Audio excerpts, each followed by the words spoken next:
Hey, Joe, yeah, it's not our job to tell you how you should react to this video, but you may feel it is very graphic, something that you don't want children to see.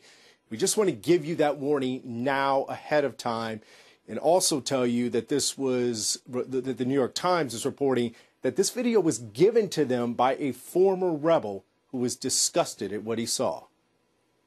The men are stripped of their shirts and kneeling.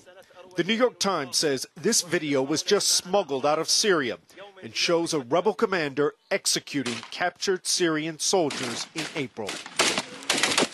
It's shocking, but some lawmakers say they've seen classified reports that suggest half of the rebels are extremists. The briefings I've received, unless I've gotten different ones or more inaccurate briefings, is right at 50%. Secretary of State John Kerry argues it's as low as 15%. There is a real moderate opposition that exists. Kerry and Republican John McCain both cited reporting from an analyst who's traveled to Syria. Dr. Elizabeth Obegi. She works with the Institute of War.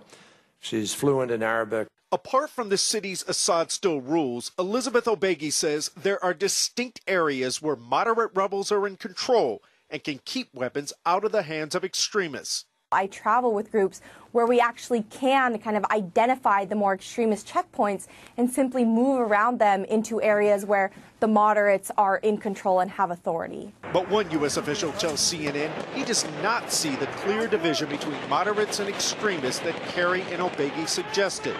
Both elements are mixed among the opposition. Another official says most of the groups fighting Assad are composed of Islamist fighters, but only a minority could accurately be characterized as extremist. And the way this official described it is the way they look at it as they look at extremists as those who are tied to terrorist ideology or terrorist groups. He tells me that most of the rebels in Syria now are between moderate and very conservative Islamists. But I think what you see in this video, the actual commander who was, you sort of heard his voice on that video at the beginning, you know, giving the sort of narrative of what was happening. He is not someone known to be affiliated with jihadist groups. It may have been that he was simply out for revenge. And so I think when you start trying to parse this extremist versus Islamist, true, some people may not have an extremist ideology, may not be tied to actual terrorist groups, but this video shows that there are people still very, very capable of extremely brutal acts.